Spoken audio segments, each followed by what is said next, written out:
கத்திரிக்காய் வளர்ந்துருக்குப்பா நம்ம தோட்டத்தில். ஒன்றே ஒன்று இருக்குது, 2 சின்னது இருக்குது. ஆனால் சின்னதை இப்போ பறிக்கூடாதுல, ஒன்று பெருசாக அது முட்டை போகுது. இப்போ பறித்து எடுத்துக்கலாம் குழம்பு வைக்கிறதுக்கு.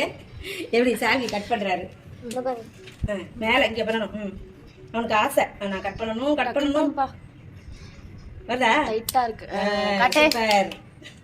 சூப்பரா. இன்னொன்னு தான் சின்னதா தான் இருக்கு. இங்க ஒண்ணு இருக்கு, இதுவும் குட்டியா இருக்கு, அழகா இருக்குது. சரி இது ரெண்டும் இன்னொரு நாளைக்கு. அப்புறம் காய் வருது, பிஞ்சு வருது. இப்ப குழம்பு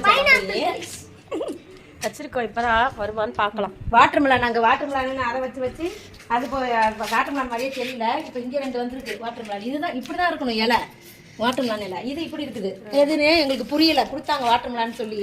பார்க்கலாம்ல என்ன வருதுங்க.